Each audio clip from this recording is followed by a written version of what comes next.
Oh boy. All right, are we filming again? Did you actually press? Are you already on? I did. Oh, I shouldn't have had this thing. All right, welcome to episode 5 of the Ambidextrous. Wait, give me a second. It's not 5, it's 6.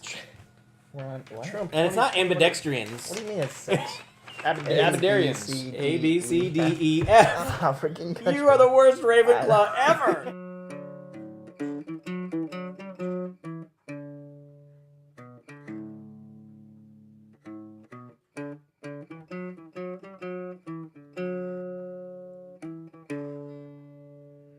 Abecedarians, we're not the ambidextrians or the amphibians or any other A words, although that's not true. Today we're going to be talking about For King and Country. For King and Country. We No, are which on is that a that. band? It is. But Well, that's not what we're talking they're kind of falling apart. about. I'm not here to judge. Yeah, neither am I. We love them. I Actually, judge all the time. He does. He's good at it. Yeah.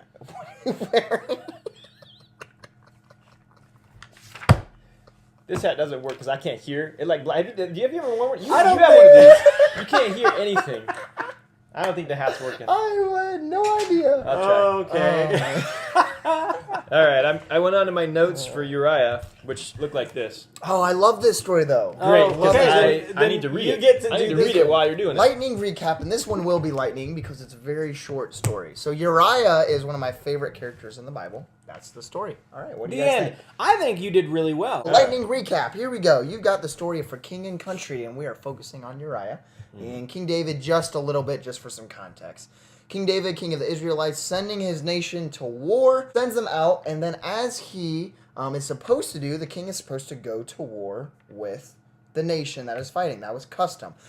King David decides not to go to war, stays home to wake up one evening, because they slept all day. That's what kings do when they don't go to war. Finds this beautiful woman who just happens to be naked, cleaning herself on top of a roof. I think that's called bathing. You go on. I gotta let the cat in. All right, you let the cat in. So King David then summons her. And the English text does a very poor job of describing exactly what King David does. They just say, and then King David summons her and sleeps with her. What we know about this is actually King David rapes Bathsheba. Okay? And even if it's from the standpoint of a person of royalty encouraging, persuading, or just using his position of power to sleep with this woman, still defined as rape. Anyway, David rapes her. She becomes pregnant, and then David's like, oh, snap, what am I going to do? Because Uriah, one of my most loyal soldiers, is married to this woman. So he sends for Uriah to come back from war, tries to convince Uriah to get drunk and then go sleep with his wife. Uriah, however, decides that he's going to be a man of character, a man of loyalty like he is, and instead of going home and sleeping with his wife, he stays and guards the palace. King David's ticked off by this, so a second time he invites Uriah to come get drunk with him, and then sends him on his way to sleep with his wife. Once again, Uriah decides not to go sleep with his wife and stays with the servants, stays with David's household. And so then Uriah goes back to war. David's ticked off because he's trying to cover up his sin of rape, of getting this female pregnant. Mostly he's worried of what it will do to him. But also there's the law, the Jewish laws of if you commit adultery, you're, bye-bye person.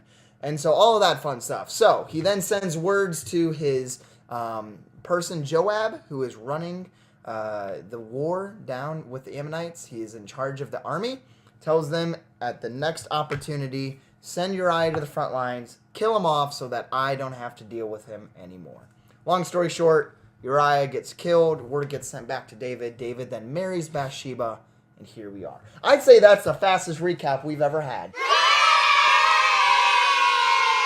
Uriah comes back from the battlefield, which David didn't go to, so Uriah's clearly ready to go back and see his wife, and then David tells him, go clean up. And he decides to stay at the palace with his master's servant, with David's service, and didn't go to his house. But Right. I wonder why. What's the reason? Why would he not? Well, my thinking is that? he doesn't really quite understand why he was brought back, because he's very much, he's very loyal to God and to the nation of Israel, and his place is on the battlefield, and he can't quite understand why the king would call him back home before the battle is won.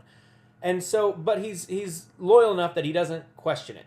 So the king calls him back, and he's like, I want to reward you for your loyalty. Go and be with your wife and all that other stuff, right? And Uriah's like, you know what? I don't deserve it. You must have gotten your stories wrong because I'm no better than anyone else. If they can't, then why should I? Thank you for the offer, but I'm going to decline. Right there, showing that he is an absolutely fantastic and upright individual. Man of character, man of loyalty. And I think that's serving when his country. That was when David knew, like really knew without a doubt, that he had done more than just violate this woman. He had taken something true and something beautiful and just destroyed it. Mm-hmm. I think that's when he really realized, like, his first inclination of the depth of his wrongdoing. I wonder if Uriah had any idea. I mean, I don't know how much word travels, but it seems like would he have not known? Like, so the king summoned his wife. Yeah, he wouldn't have Would known. no one have known that? Probably. Everybody knew. Well, Like, well, you everyone would would think know, he- but if anyone says anything, Right. they'd be put to death. Like, you would think he maybe even had suspected or something, but then he still... Now, there would have been neighbors Stays who would there. have said, hey, the king's messenger came and summoned Bathsheba. Yeah, well, no, I agree 100% word Yeah. spread. But Uriah, coming straight from the battlefield, he's not going to go wander the streets and chit-chat with his neighbors. He's going to go see the king, because that's who summoned him. And the only other person that would have his attention would be his wife. But he doesn't want to go back to that because his friend, all Exactly. his comrades are still at battle, and he's like, I'm not going to go sleep with my wife Yes. when all He's my friends are still- still yeah. out there still dying. in war. Yeah. Yeah, exactly. But from this view, we look at it and feel sorry for him because it's like he had the worst end of any deal ever. Right. Yeah. But basically, and Hang maybe on. this is like, no, I'm not waiting. That garbage truck can, or whatever it is, I'm going to talk over it. I'll just talk louder. Thank Anyway. you. But from this side, you look at him and think, man, that poor guy. But in the moment, he probably never even realized it. So maybe he lived out that whole part of his life thinking that the king, and he died for king and country. He died serving the king. He died doing that. It almost feels like Uriah's role as, like, this poster child, as this, like, total... I would make a Harry Potter reference that Brian wouldn't understand, but I'm going to do that later. He's such a good, pure guy. He's such a farm boy, like, he's a Luke Skywalker. You get that one?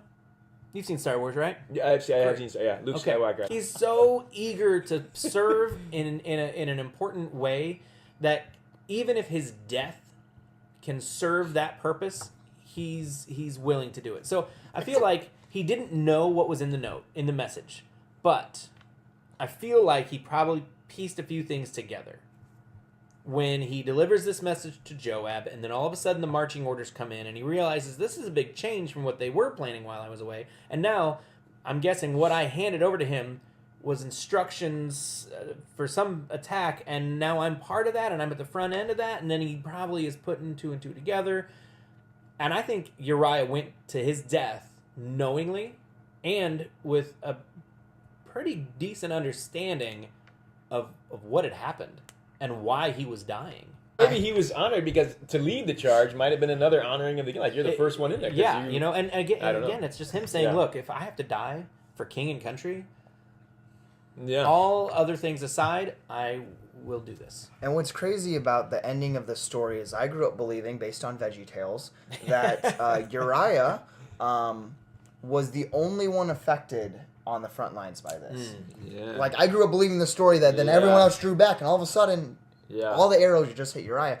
But what's so crazy is then as we read 2 Samuel chapter 11, you see that David got more than just Uriah killed. Mm-hmm. There's multiple people on the front line that are affected by this terribly, poorly planned attack simply just to cover up his tracks. And that's what's unfortunate is, we give David a lot of praise for a lot of good things he did, but David also made a lot of terrible mistakes along the way to get to some of those worthy words, worthy praises. I'm not helping. Every time I talk, you yell at me. Like, why didn't Bathsheba tell Uriah about David? And then I just realized no, because they never actually saw each other. And women were She would have been put really to allowed death. to speak. Well, She and would have that- been put to death. what- She really got the raw end, man. She got the shaft. Oh, that's gonna have to come out too. Will it? So, okay. Give me a second. Okay. So the sorting mat. I'm not going to sort David. And I'm not going to sort Bathsheba because they're going to come in later in another episode, Different maybe later episode later on. if things go well. We're going to do a whole bunch of stuff about David, and she'll be part of it. So really, our only focus today is Uriah. Please get this one right. I don't think Please it's. get this I one don't think correct. it's there are only 2 houses that Uriah could fall into, either Gryffindor or Hufflepuff. Better get this one right. I'm okay with either one. Apparently, Jordan has Maybe has you a should, preference. to give you more thought. Maybe you should sort Joab before. Oh, Joab's total Slytherin. Oh, okay. All right. Yeah. Well, that was fast. That didn't Yeah. really give you any more time to contemplate. Joab's a sneaky fella. Okay, so my thinking really is that his loyalty being his defining trait puts him in Hufflepuff. Yes, you're correct. However, no, I'm Don't just shut your mouth. Thank you so much for joining us. Don't forget to like and subscribe. You can comment if you don't like what we happened to your said. pride? My pride. Oh gosh, that was gone like second episode. So also, if you want to share this, please share it. If you don't want to share this, if you're mortified by what we say, rally the troops, man. Send this out there and be like, look at these jerks. Listen to the stuff they're saying. Either way, make us famous. Oh my, yeah, 'Cause it's all about us. Absolutely, one way or another, we're getting the word out. Yeah. You know who you forgot to sort last time? Who did I forget to sort last time? The Israelites. The Israelites? No, Yeah, I think you should have. They don't. Get Not sorted. in this one. In Are we done? Yeah, we're done. in the last one we did, the Ehud one. The Israelites were a big factor in that one. I think boy. they need to be sorted.